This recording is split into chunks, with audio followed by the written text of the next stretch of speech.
Hi, my name is Andrew John Mitchell, Artistic Director here at the Milburn Stone Theatre, and I'm with Mr. William Bryant, Technical Director here at the Milburn Stone Theatre.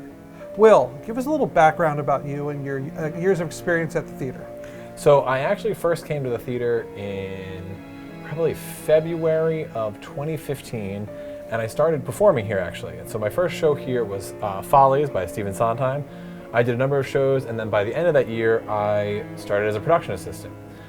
Maybe a year or so later, I actually left. I went and performed, and then I was a teacher, and then I was a technical director at another theater, and then at a school, and now I'm back here as technical director.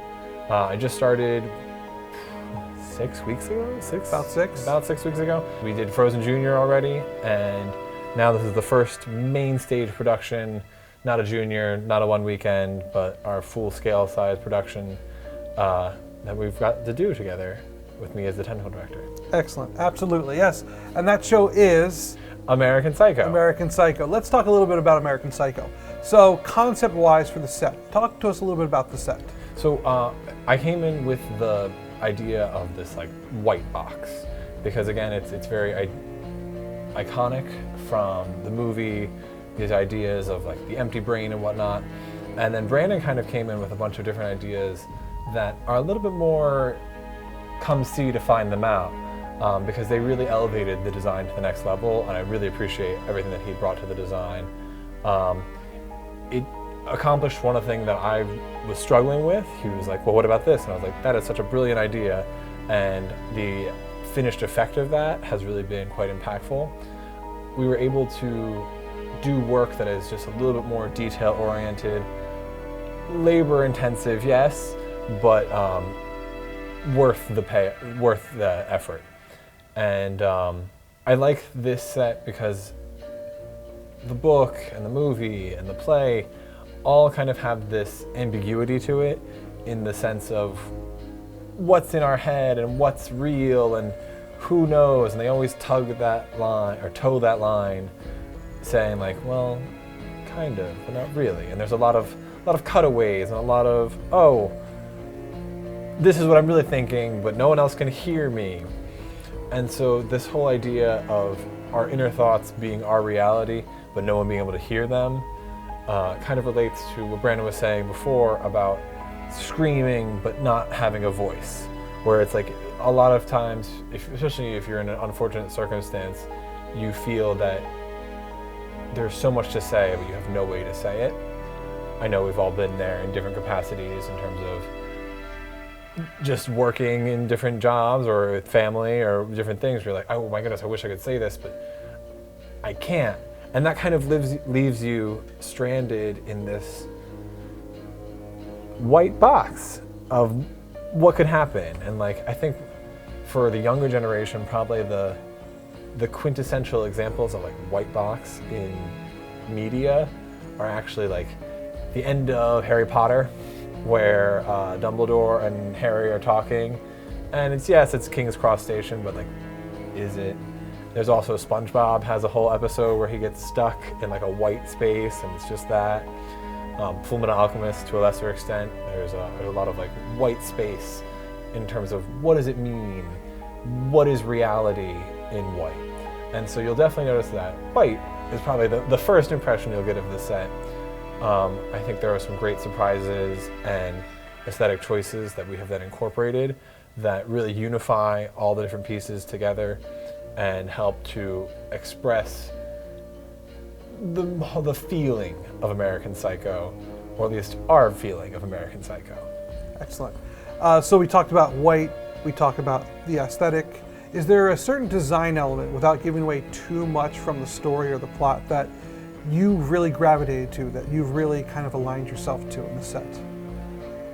I think we settled upon, without giving too much away, a texture that is not super common in theater, and I think the way that will interact with just the visuals, the lighting, the feel of the space will be something new for a lot of people. For me, it's definitely something new I haven't done. this texture really in a lot of my sets, and I like the idea of it making people feel maybe a little uncomfortable in the theater space.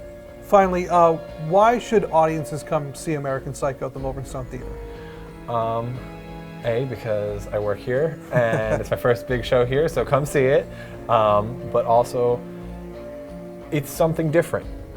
So a lot of people go to theater for shows they already know. So people will turn out on a Wednesday to see Les Mis, but they've probably already seen Les Mis 3 or 4 times, or that might be the first musical they ever saw. One of my favorite parts of theater is seeing things I haven't seen. And one of my favorite things is when I haven't even heard the score, I don't know what it's about, I just know kind of like the general idea.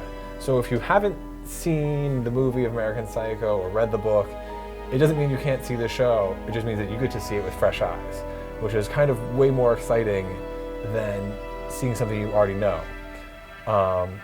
So come see American Psycho, but if you have seen it, you get to see a whole different interpretation of it, because it's not the same as the book or the movie. There's music, and there'll just be a whole new experience of something maybe just a little familiar. Excellent. Thank you very much. Thank you.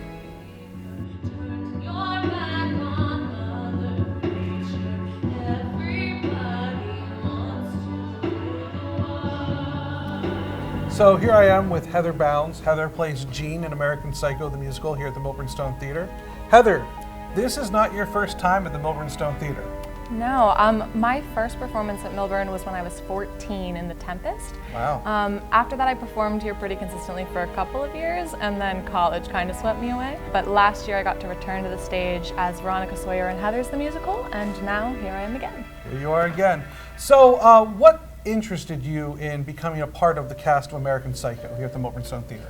Well, I knew that this show was insane, and we're still so early on in the process of figuring out this show overall.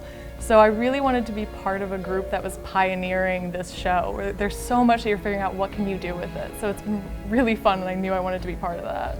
So Jean is a deeply introspective character. What have you found to be the most challenging aspects of that character? Well, I think the hardest thing with Jean is remembering that she doesn't know what I know. So Jean sees this passionate, driven man in Patrick, and as a performer, I've seen the script. So I see all of this insanity he's been involved with, and maybe is completely out of his mind. So for me, it's really difficult to really separate myself and remember that Jean knows none of that, and she's just got these deep feelings and kind of innocent feelings for this man she thinks she knows. Excellent. So American Psycho is a musical. It's a musical filled with great songs. What is your favorite song in the entire show? I actually have 2. Excellent. No, I have to be a little selfish. My favorite song to sing is A Girl Before. It's just really pretty, and it's just really fun to do. To listen to is definitely I Am Back. It's really unique. It would be pretty hard to mistake anything else for anything in this show, but that one's just so catchy. I definitely leave rehearsals humming it all the time. I'm up there with you with that one. That and also Killing Spree, those are mine. So what is your favorite moment? We talked about your favorite song. What's your favorite moment in American Psycho? My favorite moment in the show, there's a monologue in Act 2 where things just kind of start to fall apart. And watching the actor that plays Patrick really do that is chilling, and really, it's just so fun to watch him do it. And you just can never really anticipate where it's gonna go. So that's definitely a really interesting moment for me. All right, final question for you. Why should audiences come out to see American Psycho? Well, as I had mentioned before, it's not a show that you're gonna see anywhere else. It's really unique, and people don't know what to expect from it. So it's a once-in-a-lifetime chance. No matter where you go, it's gonna be different. So if you don't see it now, you're not gonna see it later. That's good enough for me. Thank you very much. Thank you, Andrew. So here I am with Evelyn Schiavone, who plays Evelyn in American Psycho here at the Milburn Stone Theatre. Evelyn, this isn't your first show at MST. No.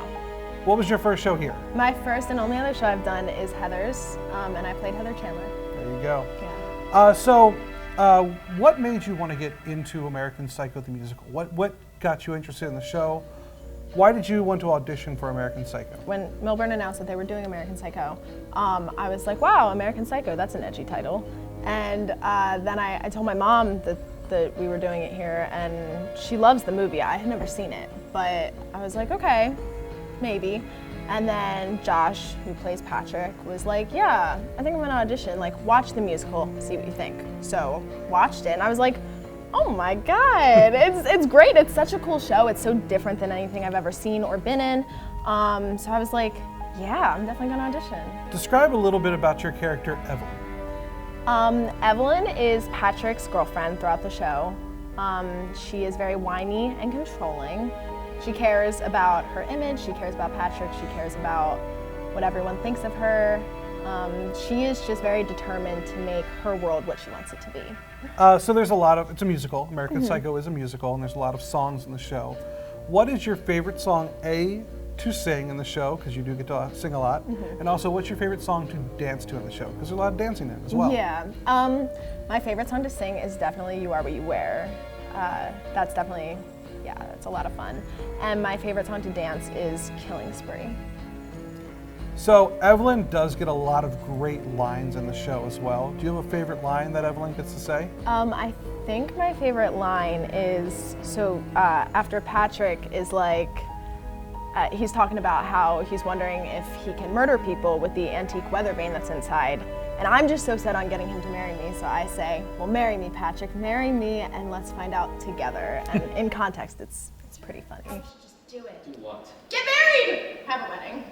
We'll announce at my Christmas party, your mom will be there. Evelyn, darling, are you having a stroke?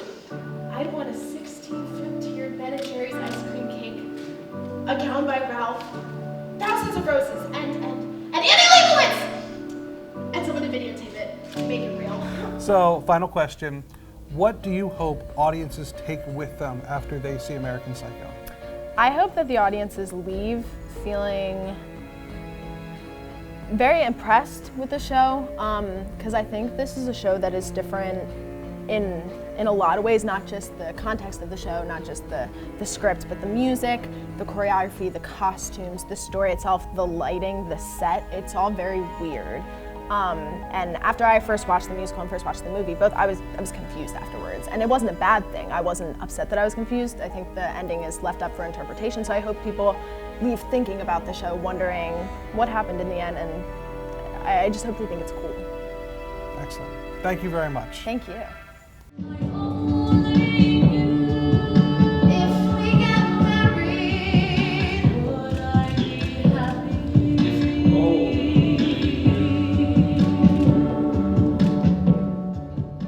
So here I have Mr. Josh O'Donnell. Josh is playing Patrick Bateman in MST's production of American Psycho. Josh, this is not your first time at Milburn Stone, right? It is not. Last summer I played JD and Heathers, and now I'm back. So Excellent. I guess every time I perform an MST, I'll be a psycho killer. There you go. Well, welcome Typecast. back. There you go. So Josh, what made you interested in auditioning for American Psycho? Well, I actually have heard of the movie beforehand, but I'd never watched it. But my friend Matt had already committed to stage manage the show before the summer started. So he let me know about auditions, and I was like, well, I'm interested. It sounds like a cool show. So I watched a couple videos of it on YouTube and kind of fell in love with it a little bit, and now I'm here. Excellent.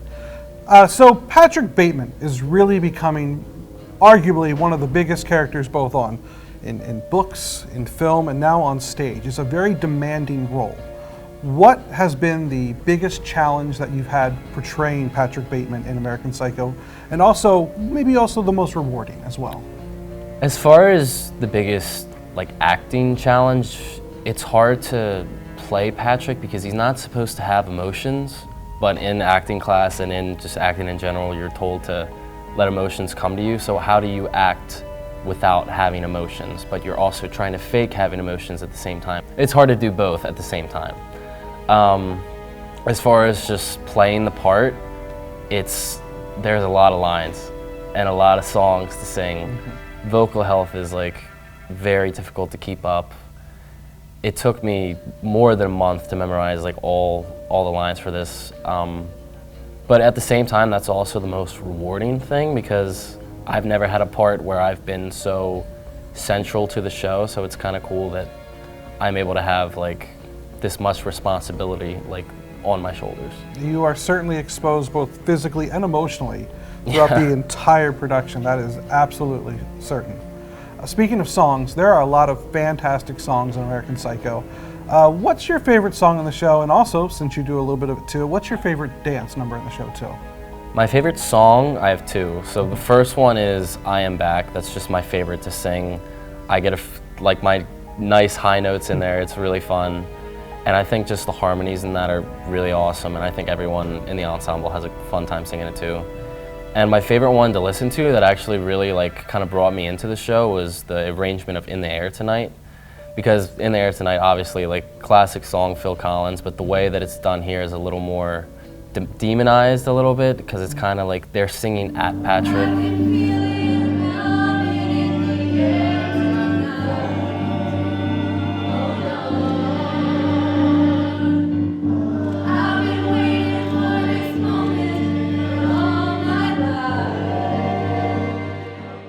So, what do you hope audiences take with them when they leave the theater after seeing American Psycho? I hope that they kind of get the message of the show, which is that material things, like while they're nice, they're not the meaning to life. Patrick is, throughout the show, is constantly looking for meaning, and he thinks he's going to find it through things like Ralph Lauren underwear or Andrew Feza ties, like et cetera, but there's a lot more to life than just material things. Final question. What does being Patrick Bateman mean to you? Being Patrick Bateman to me means looking for the meaning of life, but not being able to find it. And I think that's something that probably everyone struggles with. So I think everyone that sees this show will relate to Patrick a little bit. Maybe not so much that they'll go out and kill dozens and dozens of people, but I think they'll realize that he's just a guy at the end of it. And he kills all these people and he still doesn't find meaning. So I think people will realize that like it's not easy to find the meaning of life. That is very true. Thank you very much, Josh, for everything. Thank you. Thank you.